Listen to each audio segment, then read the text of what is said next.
I'm Ann Heissenbuttel, and I'm a professional forester and a master gardener. Well, I grew up in the city in Oakland and always loved summers camping and Girl Scout trips.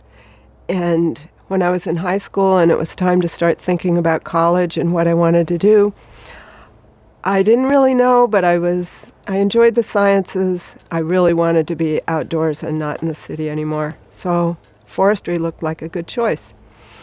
I applied hoping to go to Feather River Junior College and get away from the city, and I ended up being accepted at Cal, and I couldn't turn that opportunity down. So I went to Cal, starting as a pre-forester, and went straight through in 4 years with my forestry studies and loved every minute of it.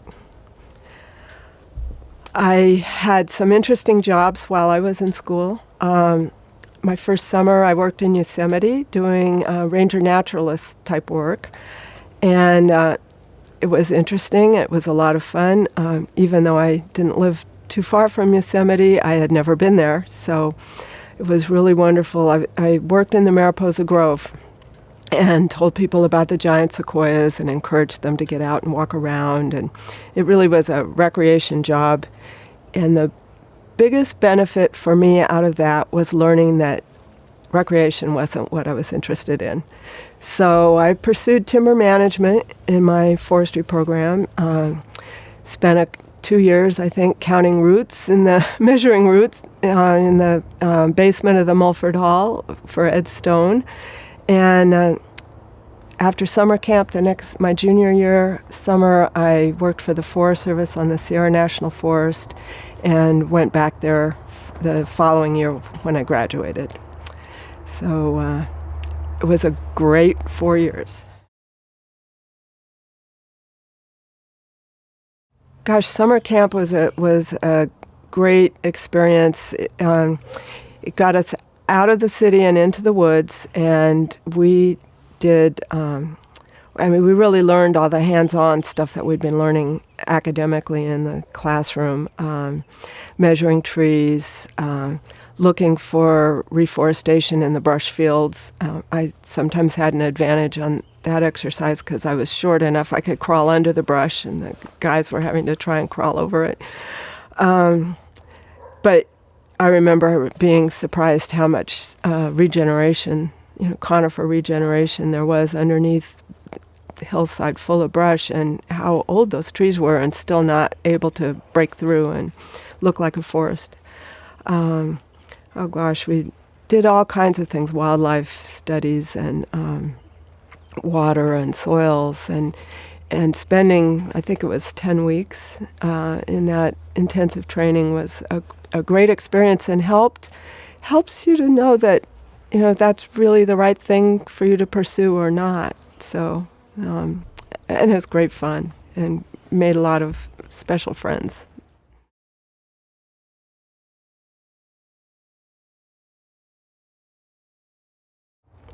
Thinking back, I always think first of Herb Sampert and Rudy Gra, and John Helms, of course. And of course, there were lots of notable other professors who I just loved their lectures and the classes and all that we had to learn. But Herb and Rudy especially encouraged all of us to be involved in SAF. They encouraged us girls. I never felt like it was in the wrong place for me. I was always comfortable. It was interesting that my class was the most number of women in the forestry class to date. It was, summer camp was 1972. We had 15 girls in a class of 100. And the year before, there were 6 girls in about the same size class. And that was the most they'd ever had up to that point. One thing I remember as not a turning point, but an encouraging point, and something that's fairly unique in my past, was going to an SAF meeting with Herb Sampert. And I don't remember if it was a Bay Area chapter meeting or Northern California, but it was a really large meeting. There were maybe 60 people. I was the only woman in the room. I'm still a student. And it was a banquet, and we were all sitting at tables of, I don't know, 8 or 10, or I don't remember the number. And when lunch was served, I was sitting there waiting for somebody to do something. And finally, Herb leaned over and whispered in my ear, "Pick up your fork." As soon as I touched my fork, everybody at the table started eating. Those men were such gentlemen, and of course that's an experience I've never had again, and it was very memorable. But everybody was really welcoming, and getting exposure to SAF that early was really good for me.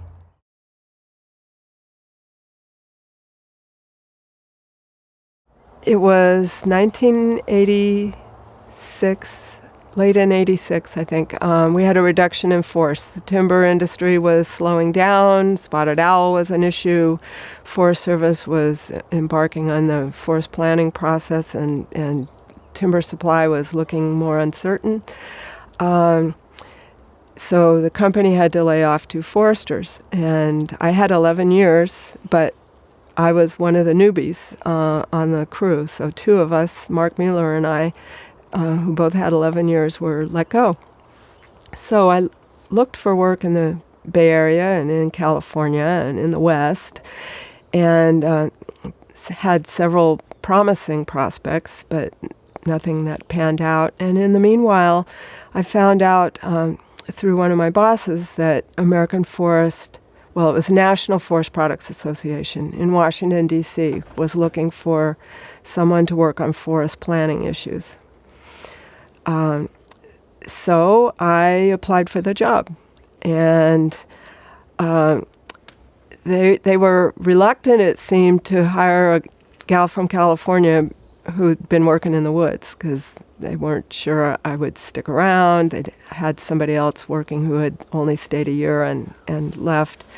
But I was able eventually to get the job, and spent a lot of time there. It was an interesting, an exciting move. I didn't know if I would like working in an office. I didn't have any idea what would it be like working in D.C. Didn't know if I would like being in the South, or I didn't think of it as the South because you're moving straight across the country, but it definitely was moving to the South. So a lot of changes for this girl from California. It was a great experience. I took the position, I don't even remember my title. I had to make up my own title. I think it was Director of Forest Planning. And I worked on the forest planning process in that I was helping our industry members understand how the Forest Service was developing new plans and how they could be effectively involved.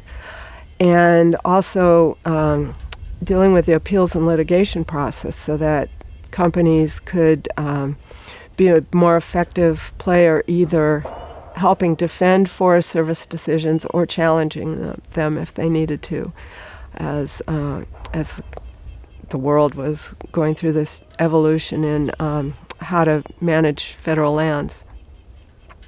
I also worked on forest road policy when I was working in the woods for AFPC, the company. I helped manage the cost share road system, where we had joint road, a road system that we shared with the Forest Service because we were intermingled properties. So there were changes underway to on how that whole co-op road system was going to be managed nationwide, and I helped keep the industry involved in that discussion and decision process.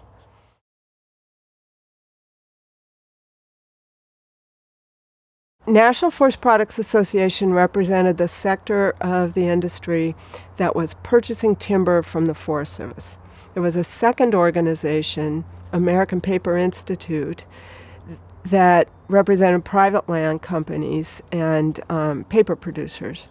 NFPA also represented lumber producers, but primarily they were purchasers of Forest Service timber. And so after a few years, during my tenure, the two organizations merged and became American Forest and Paper Association.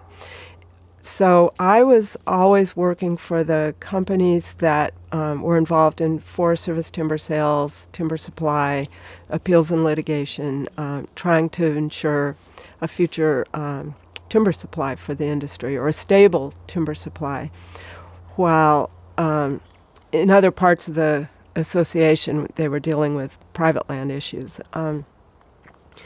We had, separate from our forestry staff, we had lobbyists, and I worked closely with them. So when an issue or a hearing or a bill was coming before Congress, NFPA and AFPA later would provide witnesses to testify to Congress. I would help determine who would be the best witness from the industry. Are we going to be before a committee, the Agriculture Committee or the Resources Committee, with members that we want to bring along to our point of view? What state were those members from? Who would have the biggest impact by telling their story to that committee? And then I would help prepare their testimony. I would help them run through a trial run of giving testimony, ask them questions that we anticipated they might get from the members in Congress. So that was really fun because it allowed me to work with directly with members from all over the country. Another key part of my job was helping the industry in the lake states, particularly with their forest planning process. I made a number of trips to Michigan, Minnesota, and Wisconsin, meeting with the timber industry, with Forest Service, working specifically on forest plans and helping them develop their comments on how to incorporate more timber management or ensure the policies that were being developed would be reasonable, and helping to bring that industry voice into the process. So the other part of my job, it was all really communications, one way or the other. It was keeping the industry members informed of changes that the Forest Service was proposing, changes that Congress was proposing, helping people develop comments timely so that we could influence the process. I didn't directly do any lobbying, but I worked very closely, as I mentioned, with our lobbying staff. So I would go as an industry expert, as a subject matter expert, and our lobbyists would do the day-to-day contacts with members on Capitol Hill. Through the course of my time at NFPA and AFPA, I've managed to visit probably half the country, maybe more. I haven't thought about where I went during that time compared to the places that I went in the rest of my time in Washington. But I moved from AFPA to a job in Congress when in 1995 the Republicans took over the House of Representatives. And when the party in power changes, a lot of the staff on the Hill change. The new committee chairman hire new staff. And so the Republicans were looking for someone who could handle the forestry issues for the House Resources Committee. And I was able to get that job. So now my focus is looking from specifically the members of Congress perspective.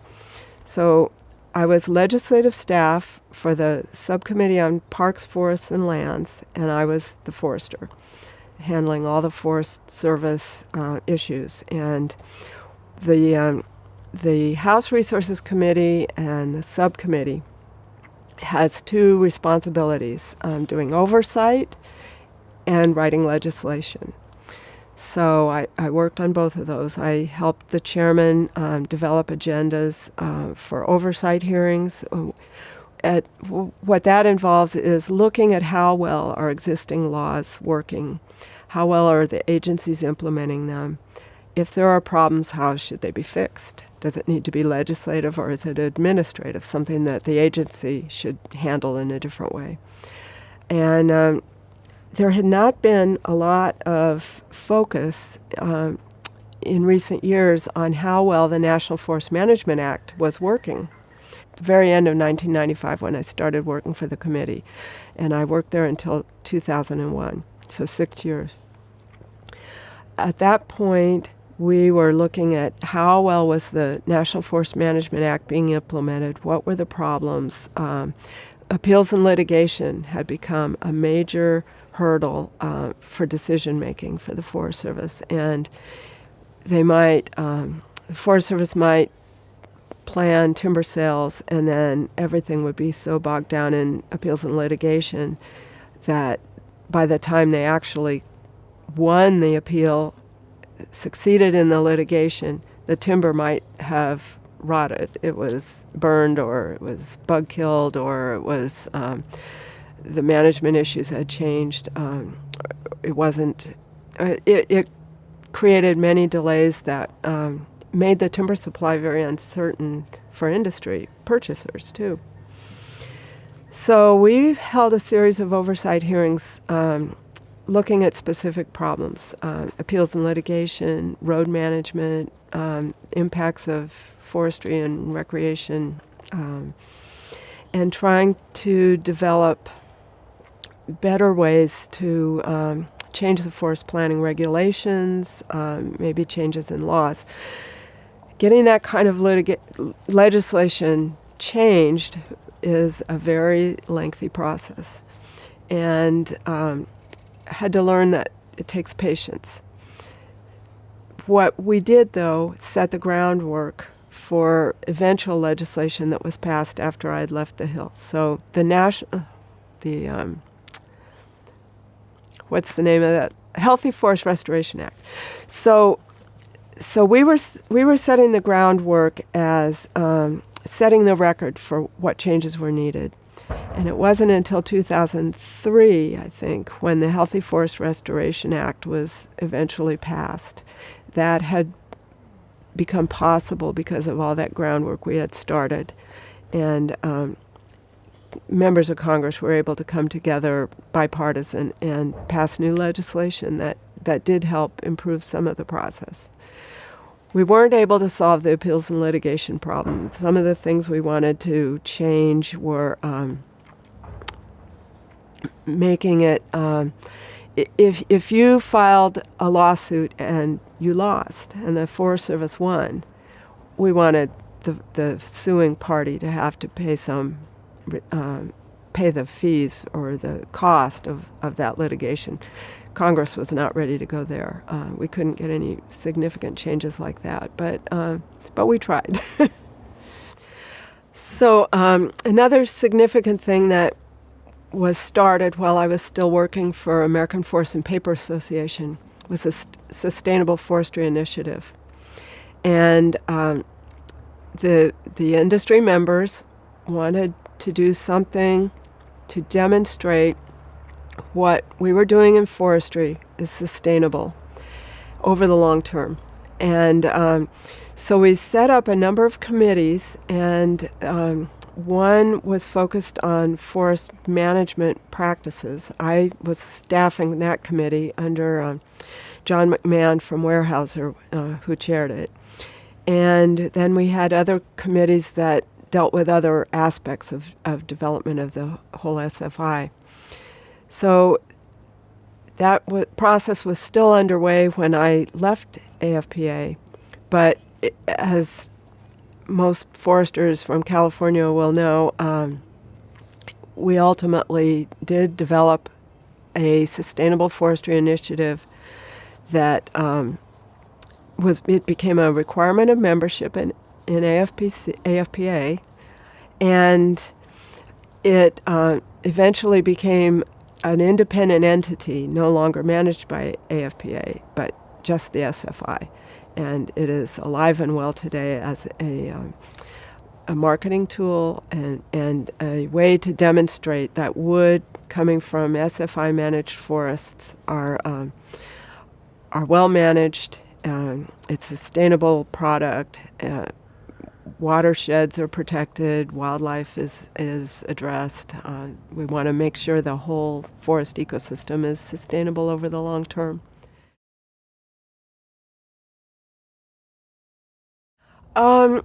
There were pushbacks in two ways.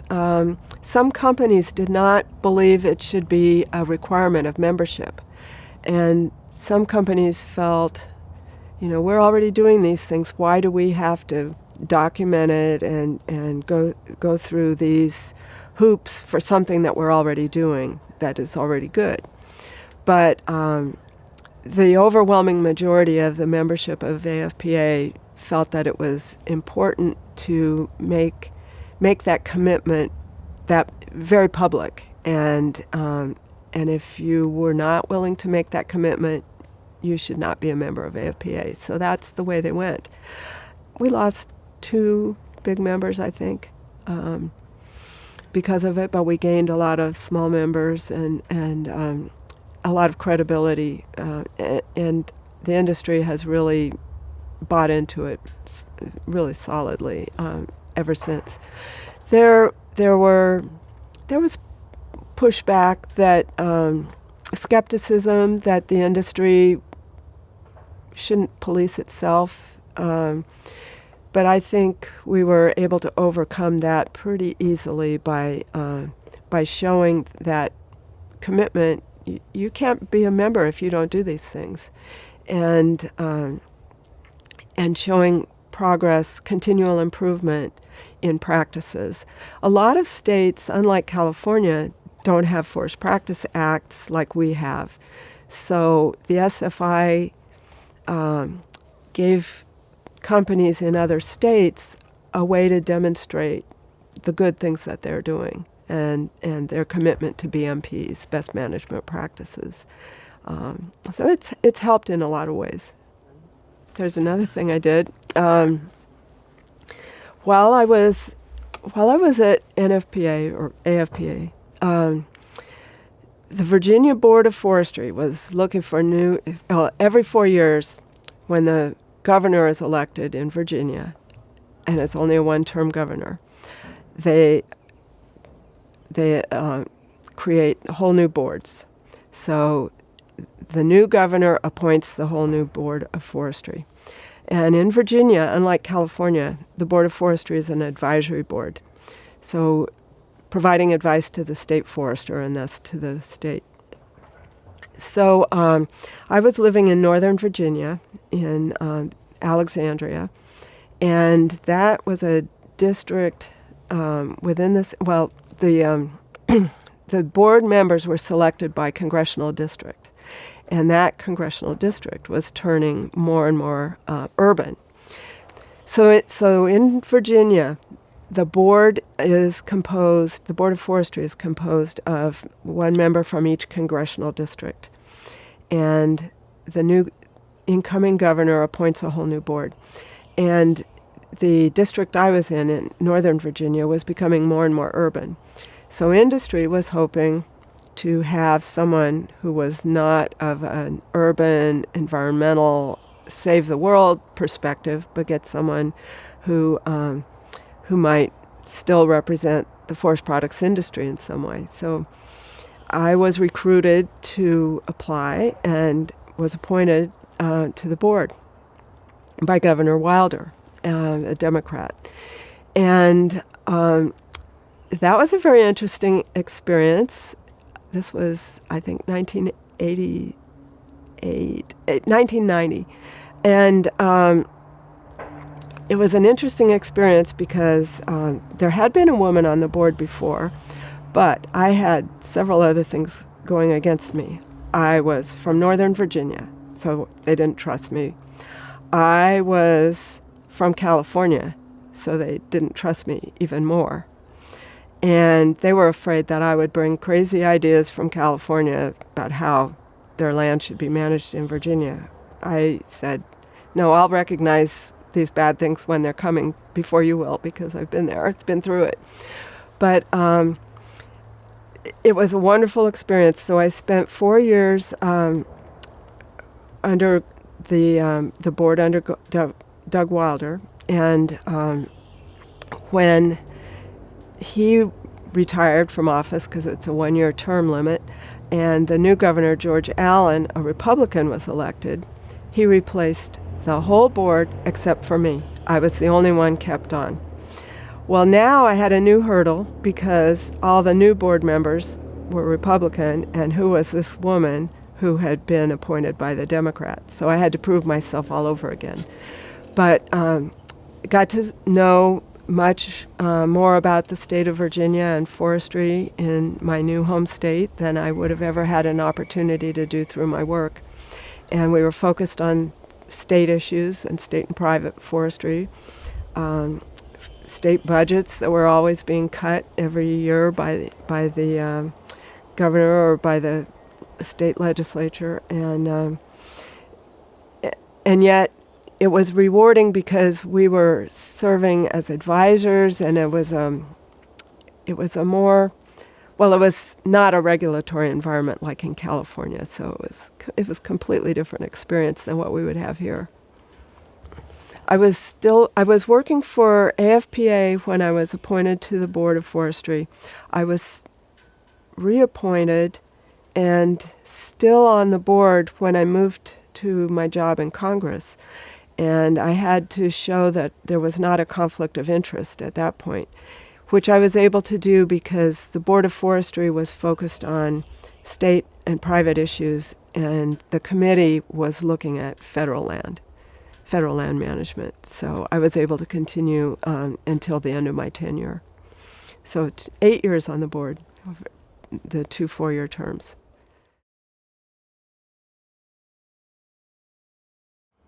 When I started working for the House Resources Committee, the committee was chaired by Don Young, congressman from Alaska, and the committee dealt with water and power, energy, wildlife, public lands, and the subcommittee I worked for was Parks, Forests, and Lands, dealing with federal lands in each of those jurisdictions under National Park Service, Forest Service, Bureau of Land Management. So my role was dealing with Forest Service issues and anything related to forestry that affected BLM as well, not so much with Park Service. The subcommittee I worked for was chaired by Congressman Jim Hansen from Utah. Unfortunately, I didn't get to go to Utah except to Salt Lake City for a meeting, so it was one of those fly-ins where you go from the airport to Salt Lake City, the meeting place, and then back. So I didn't have the opportunity to see much of the area I was working on for him, because as forester, I would deal with issues that affected the congressman's district, as well as the national level stuff. But we conducted oversight hearings, as I mentioned, and we worked on legislative issues. We helped members to get involved in the appropriations process through what programs were a high priority for funding, but we had no control over the appropriations process. That was handled by a separate committee, appropriations committee. As a member of the committee staff, you work for all the members of the committee, but you work for the chairman. So my primary interest was for the Republicans and helping select witnesses for hearings or developing talking points and questions and answers for the members, for the Republicans. But we also served the Democrat members too, in that they would come to us wanting to get a witness on a hearing or having a bill that they wanted addressed, and I would work with them to make sure we could do it or not do it as the committee chair had control over that process. After working for Jim Hansen on the subcommittee, when Congressman Young got term limited for his chairmanship of that committee, he moved to chair another committee. Jim Hansen moved up and chaired the House Resources Committee. And Helen Chenoweth from Idaho she was a freshman member when I was first with the committee, now was in her second term. She was given the chairmanship of the subcommittee. She was really fun to work for. She took very seriously her responsibility to encourage the Forest Service to be more proactive in forest management, in dealing with fire. We'd had some terrible fires in Idaho, and she invited all the committee members and other members of Congress, including the Speaker and the Majority Leader, to come to Idaho and see firsthand what a major wildfire looked like in the aftermath. So I helped plan and then participated in that trip. These members, most were not from the West, had no idea what it was like until they stood in the middle of, I don't remember the name of the fire, but it was a major fire where we stood on a mountaintop, and as far as you could see, everything was burned. And to realize when the Forest Service explained what they were trying to do, they were not going to salvage most of that timber because it was a watershed to a salmon stream, and they did not feel they could get through the appeals and litigation process in time to recover timber. And it was all going to be left. And to stand in the middle of that fire and see the members, start to understand the scale and the severity of the problem and the challenge of trying to do something about it, it was really eye-opening for them. Helen had made a pledge, as a lot of the incoming new members of Congress had done when the Republicans took over, to 3-term limit. So she served 3 terms and she retired from Congress. That left the subcommittee chair open again, and Scott McInnes from Colorado took over as the next chair. So I've continued working for him. One thing that's interesting about working for Congress, you serve at the will of the chair. You have no idea how long you may be there, because if the boss loses his election, you're going to be gone. If the will of the chair is to hire someone else, then you're gone. There is no job security like in some government jobs or even private sector. But I did stay on with Scott McInnes, and there's a how do I explain? I have to think about this. The House Resources Committee chair now, Jim Hansen, planned a congressional delegation trip to Europe to look at issues that were how they were handled in other countries. I was selected to go on this trip. It's called a CODEL, for Congressional Delegation, as the forester, and we had water experts, energy experts, and wildlife people as well. And we went with, I don't remember the number of members of Congress on the trip, but it was both members and staff. We went first to Iceland. We were there for about 24 hours, had some interesting meetings with the industry in Iceland, not forest industry. They were trying to grow trees. They don't have many forests to speak of, other than some small hardwoods. But fisheries was the major issue in Iceland. We went to Amsterdam, and we went to northern Norway, north of the Arctic Circle. And we also went to Denmark, mostly looking at wind power and water power and fisheries issues, oil and gas, but a little bit of forestry finally in Norway. So that was where my niche was. We had it was a wonderful experience, both traveling with members and getting to know them better, and meeting the forest products, or not forest products, but forestry and other resource industries and government officials in the other countries. So that was really wonderful.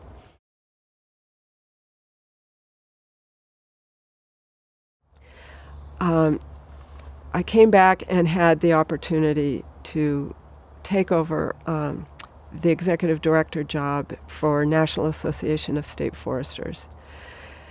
Well, I had done a lot of soul searching while I was on my travel, and I felt a little guilty about it, but I gave my notice and I left Congress and I moved to NASF. It was not a hard decision to make, really, although they tried to make me feel guilty. So that opened up another, one more job experience, executive director for National Association of State Foresters. I was representing the 50 states and the 8 territories, and making sure their voices were heard, both at the Forest Service and in Congress, and helping keep them keep the state agencies informed. It was completely different from working for Congress because all my bosses were from both parties. So partisan politics was no longer a central factor.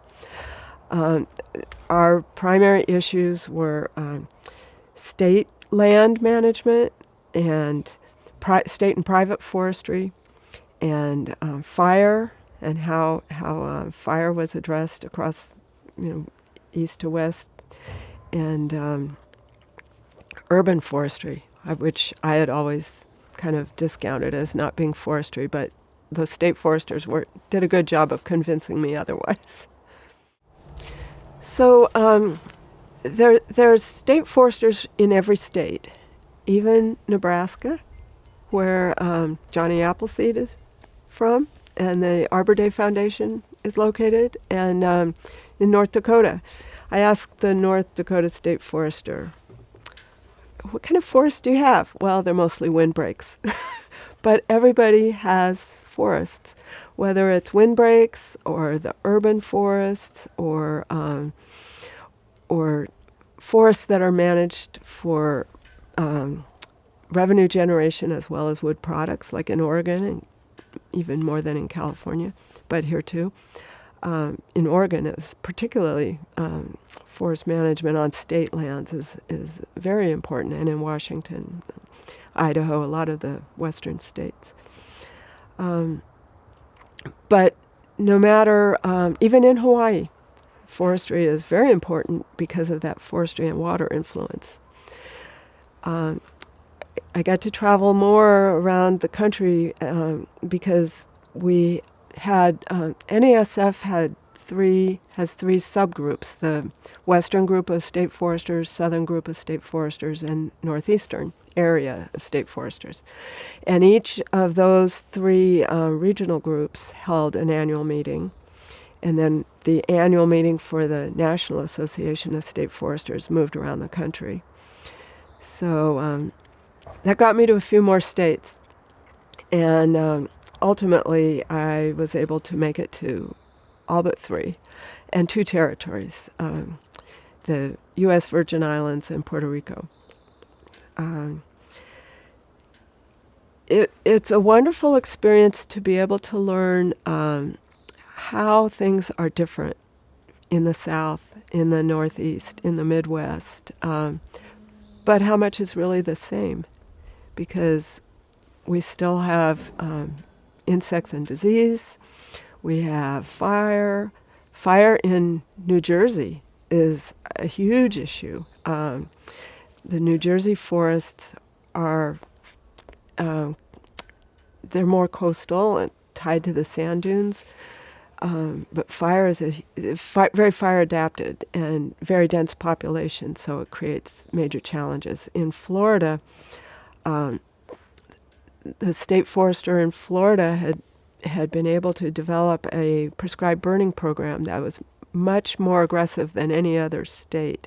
And even there, they felt that they could never burn enough acres prescribed burn to mitigate the wildfire problem threats. Knowing how much they were prescribed burning in Florida and how little we do in California, it makes our problem, even more insurmountable. If we could use fire as a tool, I think we would be much better off. But that's a whole nother issue. Okay, I joined SAF first as a student member. We had Forestry Club and the student SAF chapter together, and it was part of the Bay Area chapter. And as I mentioned, we were encouraged by the faculty to get involved in SAF, and it was an opportunity to learn more and to learn who was who in the forestry world, and hopefully be helpful when it came time to look for a job. So, and then I discovered I really enjoyed it because the people were great. I don't remember when I actually first met Jerry Bergen, who had been through forestry and really was a mentor who I didn't really know, but I knew of her for a long time before I got to know her better. But without SAF, I think it would have been much longer before I had ever met her. And SAF has really proved helpful throughout my career because of all the contacts that I made, some of which date all the way back to school days. I joined the Motherlode chapter when I moved to Amador County to work for American Forest Products Company. And in that chapter, I got involved as a member of our policy committee, and I was secretary of the chapter and chair. So I got started in the leadership roles that way. At that time, the Zeeberg-Nedgerly Forest Practice Act was pretty new, and Forest Service was starting to develop new land management plans under Forest Service regulations. Well, they were just beginning before I left California. So I was working for AFPC, and my work life was in the woods, marking timber, supervising logging, writing timber harvest plans. But I had exposure to policy issues through the SAF experience, and that was great. It helped me find my next job. While I was in D.C., I had the opportunity to participate with SAF in a variety of different ways at the local and national level. So I wanted to describe some of those. Our local chapter, National Capital SAF, is also a state society. And I served on the policy committee, and we had monthly meetings. Brown bag lunch meetings, and speaker, and I served on the policy committee, which organized some of those luncheons to discuss various policy issues, and I also served on a committee for the national level, but it was mostly local people, that was looking at issues related to the management of the SAF property. And a lot of our golden members will remember, and some of the younger ones, back in the day, there was the Renewable Natural Resource Foundation had been established by the head of SAF. And Northern California SAF was real concerned with how SAF and this RNRF were interacting, and we felt that SAF was going beyond what it should do in working with other organizations, maybe against the best interest of SAF itself. Well, it happened that once I got to D.C. and involved in the National Capital SAF that I got put on a committee that was kind of overseeing the continual development of relations between SAF and some disputes that had come up about the ownership of the property. We had sold another building to or made it available for the development of these other natural resource organizations. And SAF's interests weren't fully addressed in a way that we thought was appropriate. So as a Californian, having raised concerns before I had ever even known about National Capital SAF, it was an opportunity to weigh in directly on the issue, and I think we were able to help shift the focus and ensure that SAF's interests were more met as the top priority. Another memorable experience that I really value is in 2004 and 2005, I was asked to serve on the accreditation committee for the University of Georgia reaccreditation.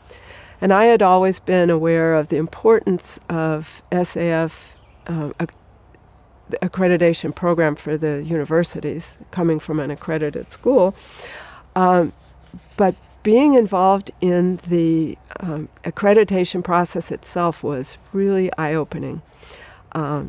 We thoroughly examined their forestry curricula, the different faculty, not the individual performance, but the breadth and scope of the faculty on the program, talked to students as well as to faculty.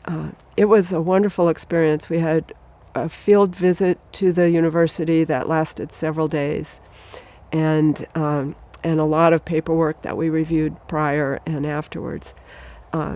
It was a wonderful learning experience for me and helped me to value and appreciate even more the accreditation of the university that I went to, and now Humboldt, and how important that process is for keeping forestry a truly professional study program. So in 2012, I served as chair of the Northern California SAF. Served as chair-elect the year before, ran for the office, unopposed, so I knew I was stuck. I was going to be the chair. And it was challenging because I had really been out of the forestry circuit in California, but it was I really enjoyed it because it brought me back. Where we live, we used to have a mother lode chapter of SAF, and that's long gone. That left when our local mill left, and all the foresters, had to go elsewhere to find work. And so now, as a member of the Sacramento Tahoe chapter, it's a long drive for us to get to meetings, so we don't get involved very much at the chapter level. So getting the opportunity to serve as NorCal chair was I really enjoyed that. It also kept me going to national conventions. Well, the year I was chair for NorCal, I agreed to run for chair-elect of HSD, House of Society Delegates. California hadn't had a chair of HSD. I don't know if it was ever or not in many years, but Mike Delasso and Rick Standiford and a few others encouraged me to run, and I agreed to do it, and I got elected. So that kept me involved for 2 more years. In 2013, I was chair-elect, and the NorCal chair at the time ended up having to miss a lot of meetings, so I kind of got thrust into the chair position early as chair-elect. And then the following year as chair. The chair of the House of Society Delegates serves as in that chair capacity on the SAF Council, now the Board of Directors, but then it was still Council. So 4 meetings a year in D.C. or at National Convention, I was there representing the membership.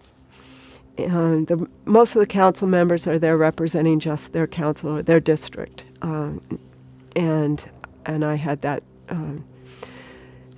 I brought issues from HSD, or again, like my other jobs, you're communicating back to HSD to get their input at national level issues. So that was great. It was a time of change because Mike Gergen left the executive director position of SAF, executive VP, and we had to hire a new executive VP. And I participated in that selection process, and which ultimately brought us Matt Menashes. And we also, during that year I was chair, we were rewriting the bylaws and preparing them for membership vote. So there was a lot of stuff going on, and we got through it. And I now we are a board of directors, or we are run by a board of directors, which I think is a more effective governing body for SAF. And I think there's going to be more changes ahead, but I'm glad now to be home in California and watch it from here. I'd just like to say thank you to SAF for all the opportunities that it has brought me, and to young foresters or foresters midway through their career, stay involved in your professional society, because it provides networking opportunities. It provides opportunities for growth in your career in ways you may not be able to get on the job. And it's so much fun. And I have made some of my best friends through my interactions in SAF.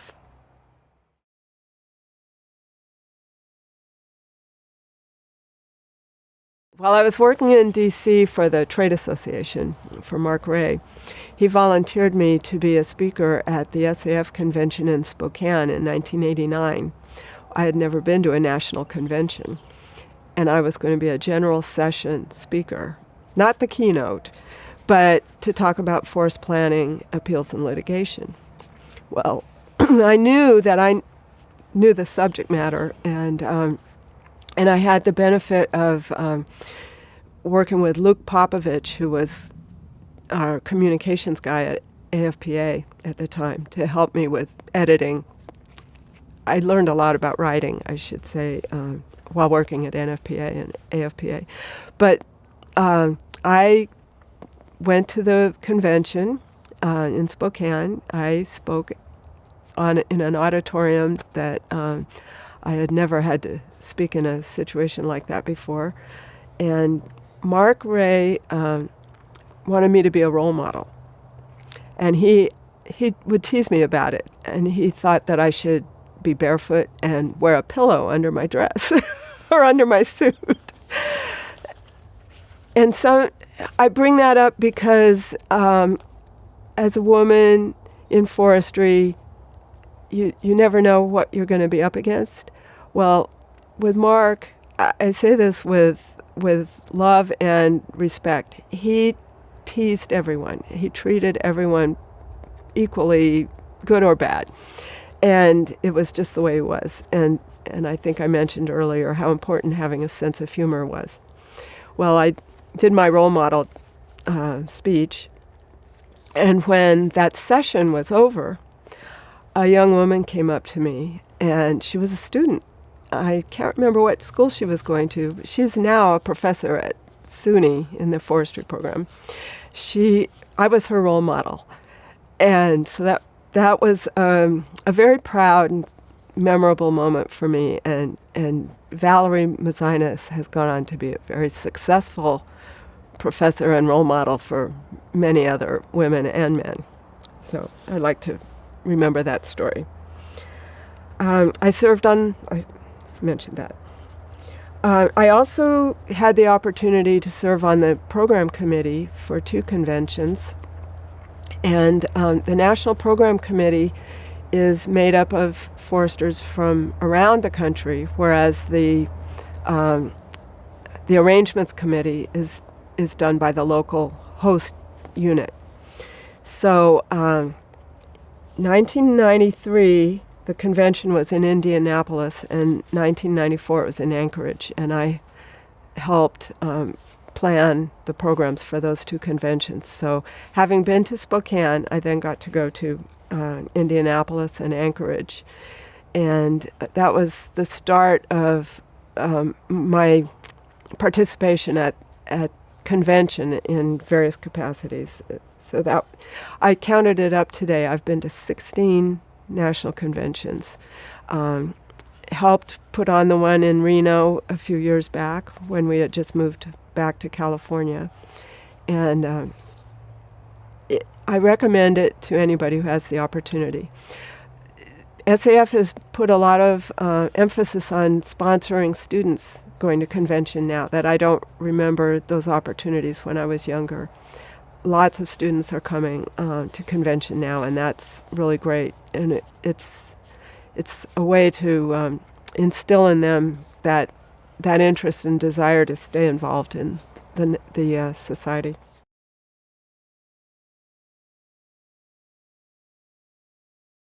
So thinking about the changes of being a woman in forestry when I was in school and starting my career and today, a couple of years ago I went to to summer camp for a special event, and it was remarkable to see that the tent cabins where we 15 women stayed, and the dorms where all the men had stayed in years past had been turned around, and now the few men in forestry camp were staying in the tent cabins, and the women had taken over all the dorms and all the larger bathrooms, and they had dominated the area. It was quite a change to see. The total number of students is less today than it was. We don't have 100 in the program anymore, but the percentage is not even. I know a lot of schools it's closer to 50-50 now, women and men in the forestry programs. But at Cal, a few years ago anyway, the women were definitely the majority.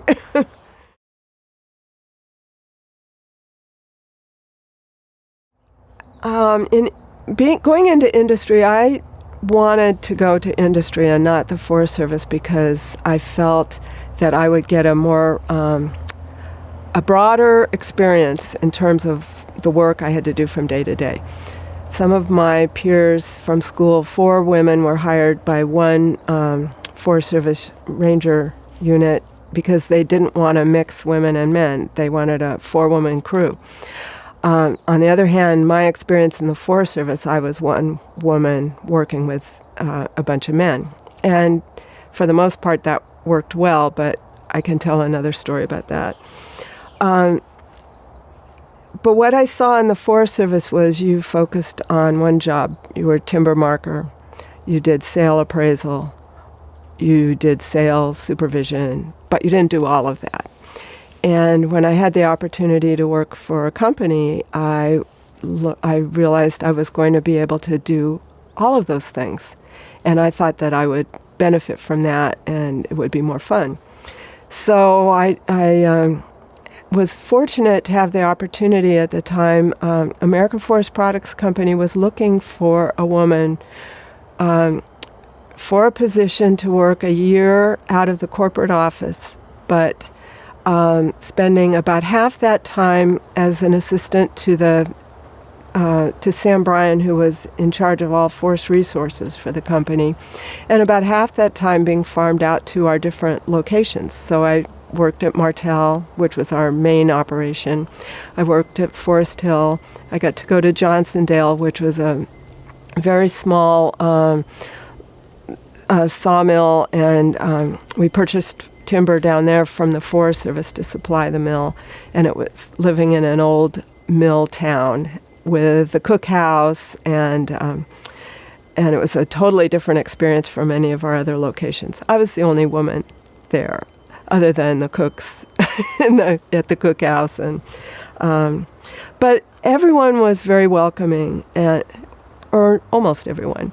There was always some guys who maybe had an attitude, but I was comfortable that they weren't affecting my job, so I could ignore it. And what I found to be most useful was have a sense of humor, stay focused on the work, do the best I could do, and I could prove myself. And the loggers were wonderful. I loved Glenn Linebaugh, one of the logging bosses, Jippo loggers, and learned a lot from him. I learned a lot from Merle Fisher, another one of our contract loggers, and the loggers for the company. If you wanted to learn and didn't come with an attitude that I'm a forestry graduate, I'm going to tell you what to do, they helped you learn, and it was very rewarding.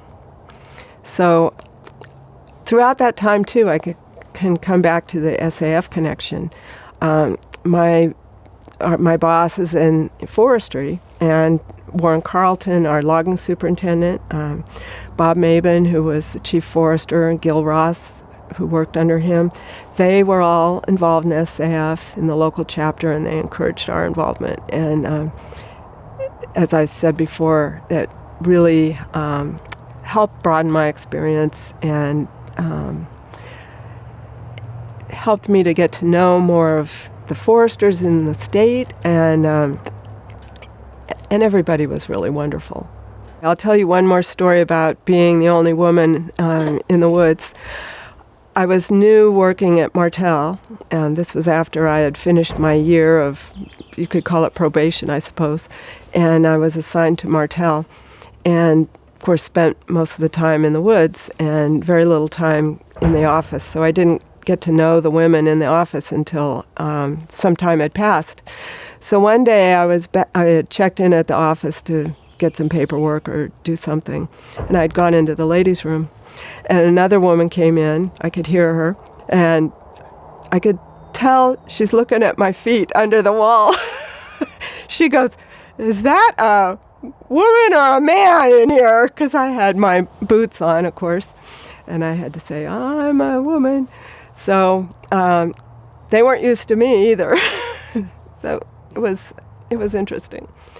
One challenge I anticipated or thought might be a challenge was, here I am, new woman in the woods, working with all these guys, and I don't really know them. I don't know their wives. I didn't want there to be any issues. And so when I had the opportunity to get to know the women through forming a new chapter of California Women in Timber, I joined because I wanted to meet the women, not because of any other reason. I was a little skeptical about getting into a women's group, but I quickly learned that it was a serious organization. California Women in Timber was started by loggers' wives who wanted to make sure loggers had a voice in Sacramento as things were changing rapidly in the state governing forestry. So it was a great opportunity both to have an impact on state policy affecting forestry, and gave me the opportunity to gain the trust and friendship of the women who were married to the men I worked with. So that was good timing.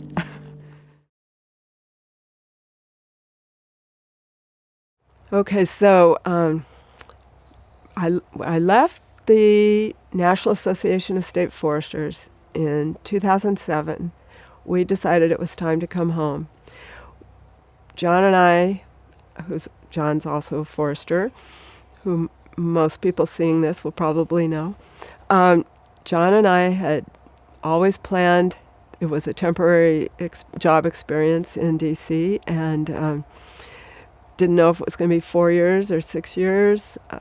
He followed me out there a year after me, but we figured, it could average out to 5 years for the two of us, and we stayed 20.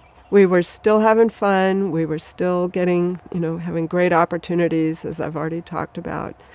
But it finally was time to come home. So 2007, we moved back to California, back to the property where I had lived when I was working in the woods. No longer in the 400 square foot cabin that I lived in. We built a new house. But a whole new world of opportunities opened up. What do retired foresters do? We put out our shingles. So we started Heissenbuttel Natural Resource Consulting, and I did one big consulting project for an organization that was putting together a book describing the state of the forests across the country. And it was a project done for National Association of State Foresters and the Forest Service.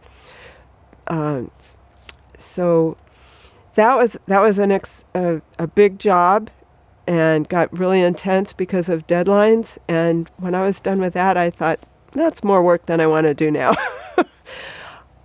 I took the Master Gardener study program and became a Master Gardener in 2013. And I had, meanwhile, been doing some landscaping around the house here and trying to start a garden. So that has been fun. I've met lots of new people. We live next to a little state park, Indian Grinding Rock, and it's a special historic site. When I had lived here before, I never was able to spend much time there. So now I became a volunteer. I had an ulterior motive initially. We had a bunch of dead trees behind our house. They were all on the state park property. And I asked the ranger, what's it going to take to get those trees cut down and have a little defensible space behind us? He said I should volunteer and do it. So I did. Took a few years to get a project done, but we did get some thinning and got rid of the dead trees. And well, now we have more because of bark beetles, but that's another story. What do we do in our spare time? I have 2 black labs who love pheasant hunting, and now that we're home in California and living near family, I get to go with my husband, my in-laws, my nephews, and now I have a niece who's learning to hunt, both deer hunt, bird hunt. So that's great fun. We go fishing. John and I are trying to go to Alaska every year now. While we still can fish for salmon and halibut. And I also have taken up knitting. So doing a lot of knitting and crocheting, which keeps me grounded. The hunting and the fishing keep me active. So life is good.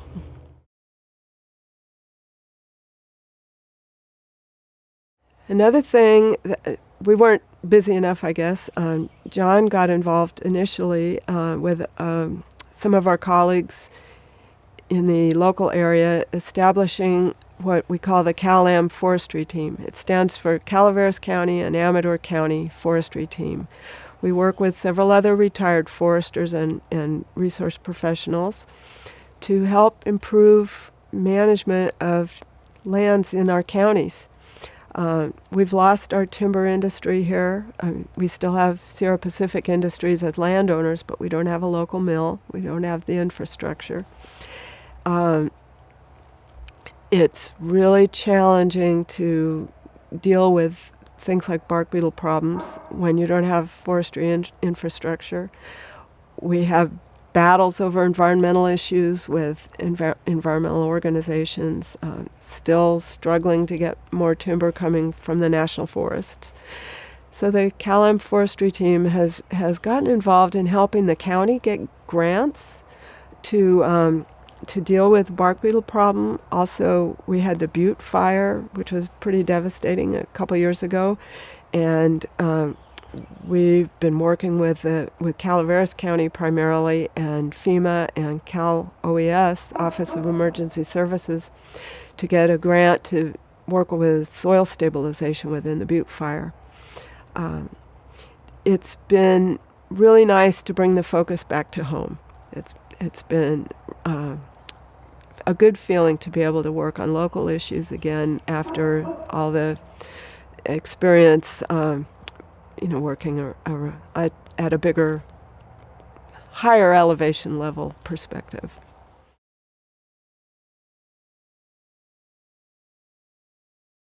Can the CalAm team be a model for other areas? I think I would answer it depends. A lot of people who are still working in forestry tell us we're crazy. We should be doing all this work and getting paid.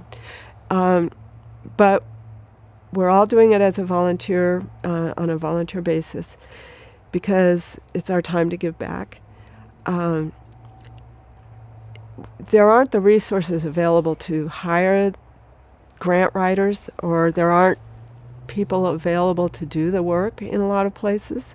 That's why we've stepped up. I'm a contributing member. I've been less involved in some of the grants, more involved in specific issues, helping the community understand why we have a bark beetle problem, helping Calavaras County have the capacity to deal with the aftermath of the Butte fire.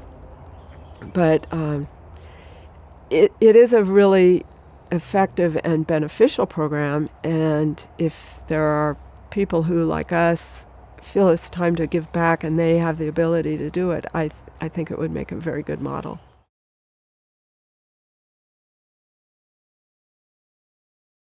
So what are the biggest changes in forestry? Some things change and some things don't change. We still have to deal with growing trees, cutting trees, trees burning up, and trying to do better management to prevent those bad things from happening. At the state level, the forest practice rules have changed dramatically. This little book is the Southern District Rules from the 1980s, and this is the State Forest Practice Rules in 2012. This one has bigger type than this one. I said that wrong. This one has smaller type than this one. And you can see, well, back in the day when I was writing harvest plans, they were 10 or 12 pages, and it's certainly not that way today. So the regulatory environment has certainly changed. Same thing with the Forest Service and the National Forest Management. It's gotten much more complex. Something I learned in my work in Congress and in D.C. is that when new laws get passed, they just pile on top of the old ones, and they don't always work together well. That was something we tried to address in our oversight responsibilities in Congress, but I'm hopeful when I hear President Trump talk about, for every new regulation, we're going to get rid of 2. I don't know how easy that's going to be. I think it's going to be very challenging.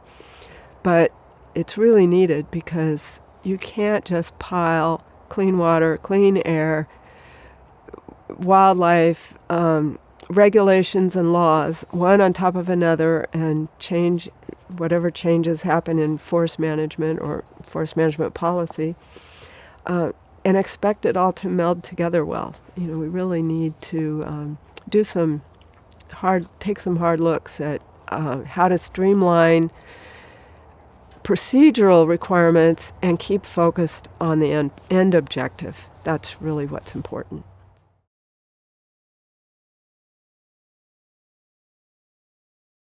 What I always recommend to young foresters, to students, to the interns that have worked for me, is do as much as you can do. Take opportunities when they come to try things you haven't tried before.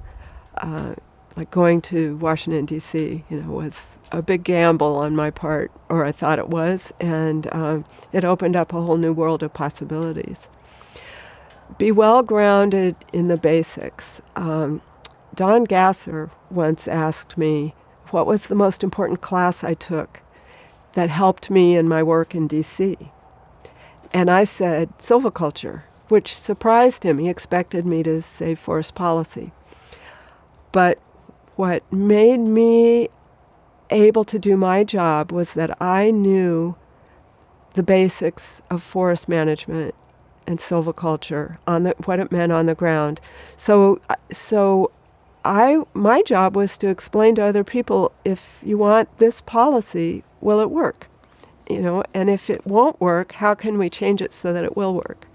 So having field level experience, knowing the basic fundamentals is really important no matter what you want to do in the future.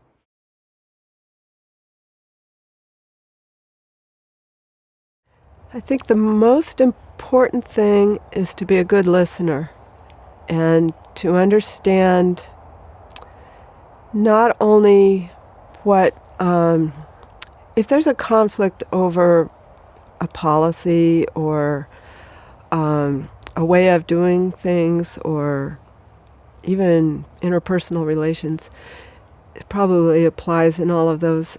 Understanding what is the goal that the two parties or more parties are trying to reach. You have to find what's the commonality in the goal, because often there is a common goal. And then once you understand that, I think it helps to develop what are the options for how to get there. But you really have to listen as much as anything else and try to understand the other person's perspective or the other organization's perspective in order to be able to figure out how you can find those common goals that may be hidden somewhere in the discussion. In an ideal forest, you will have some old trees, but you have to have some young trees. You have to have openings as well as closed canopy, because it provides better habitat for the wildlife. It provides new trees to replace old ones that die. It provides opportunities to get sun and see the sky if you're out recreating, or see a view through an opening, but still to enjoy that cathedral of big trees, where they exist. And it needs, in order to be healthy, if we can have fire as a natural component where that's appropriate, that's important. We have to understand that management by humans is not unnatural. It's been happening for eons. The Indians were managing these forests where I live today for 10,000 years with fire or other ways, by planting. So the perfect forest would be, we have to keep humans as a component.